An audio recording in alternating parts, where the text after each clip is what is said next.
D, but we're primarily going to be focused on the Big Island, which is everywhere that we're looking is pretty much in this area about here.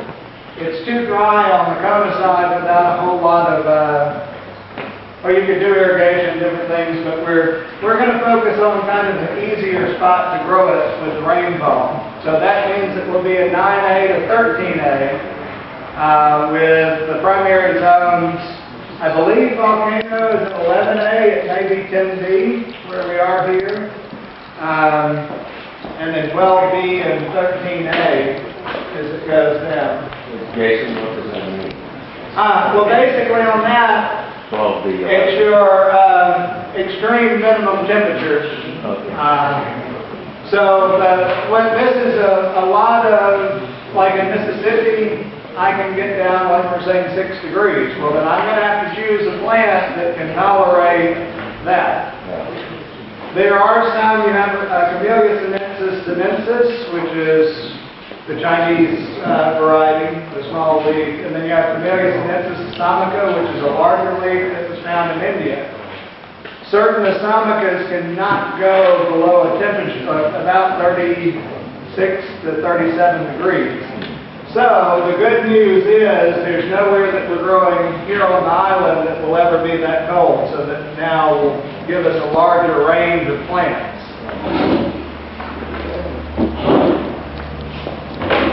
All right, so here we are in Volcano.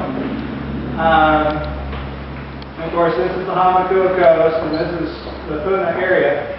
Eventually, what the cooperative model will look like is having a central processing facility in Hilo for equipment sharing and storage, so that it can actually service all the way to the Hamakua Coast and all the way to Volcano. In a perfect world, and hopefully in a few years when it's off and running, there'll be a hub somewhere on the Hamakua Coast, somewhere here at Hilo, maybe in Puna, and in Volcano too, where people are feeding into that hub system. Because part of the cooperative model is going to be sharing equipment, sharing processing, and so it has to be centrally located. So just kind of giving the scope, but our primary focus is basically right in this general area.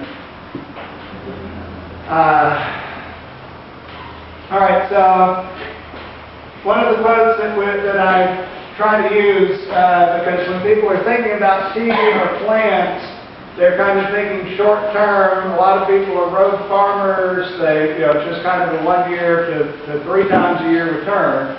But indeed, I think this quote kind of captures what we're doing. We must consider the distinctive characters and the general nature of plants from the point of view of their morphology, their behavior under external conditions, and their mode of generation and the whole course of life, of their lives. And basically, it brings us to the question of, will an apple tree selected for Washington perform well and why? Now, it may grow here, but are you going to get too many apples from it? It's the same thing as if I have a plant from Mississippi that grows well there and I bring it here, it doesn't necessarily mean that it's going to grow well. So the question then is, will a tea plant bred and selected for Japan, China, or India perform well and why? And the question is, we'll find out, but the assumption to date has been a heavy emphasis put on bringing in cuttings and bringing in cultivars, clones, thinking that only those plants are going to make good tea. And that was kind of, in my view, is a backwards approach, where we need to be finding the tea plants that do the best for here, and for the particular areas, find the best way to process those to make the best tea available for that area.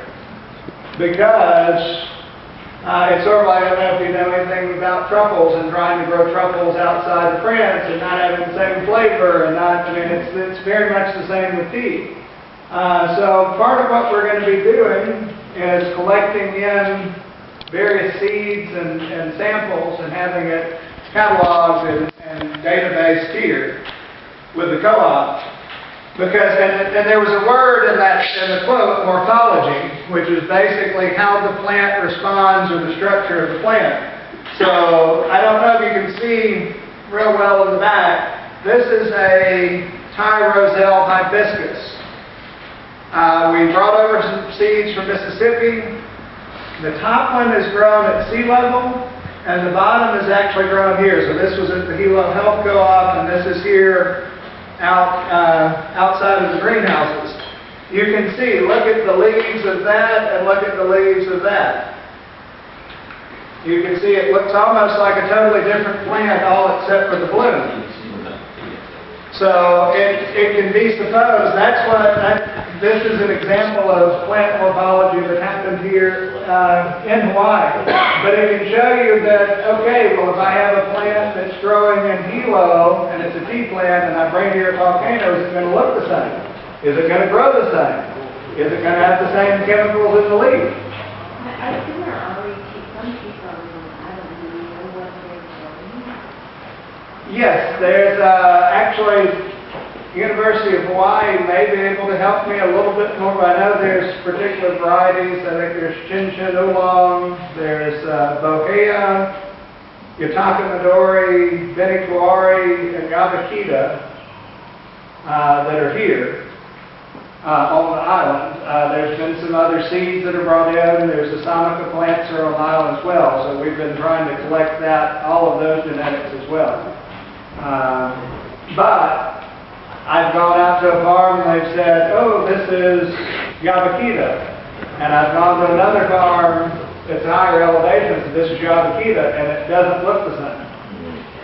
So it's either not the same plant or it's morphology at work. So that's part of what we're going to try to learn is how the plants adapt around the island and try to be able to then, by bringing in a wide group of genetics, start to be able to start telling people this is the better plant. And also the cooperative job in this too will be supplying plant material for incoming farmers so that we have data on it.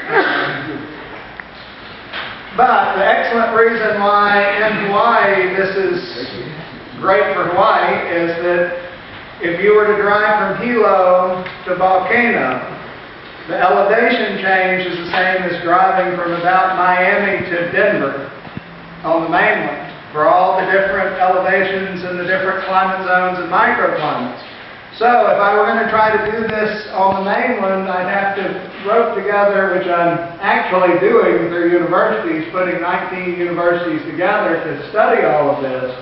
It can be done in a 3-hour drive instead of a 4-hour plane ride. So having it all close together positions us into a position to where we can do more studying more into the plants and morphology. So they're telling me that I'm almost out of time here, so we'll just move on through. But this is showing some of the examples of what we're already seeing in some of the seedlings. You can see how they're totally different, which is kind of showing you the different parent genetics. This came from the same field, but you're seeing all of these different variations of the plants. And this is the eventual hope, is this is the germplasm in Hangzhou that has over 3,000 different plants. And they have them all cataloged, and they tell you, they know all of the different genetic traits of them, if they're cold tolerant or heat tolerant, or caffeine levels, all sorts of things. I visited there in October.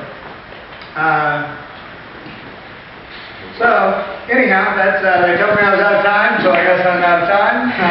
Are there any questions? All right, well, I'll see you at lunch if there are any other questions. But thank you, and I guess I'll...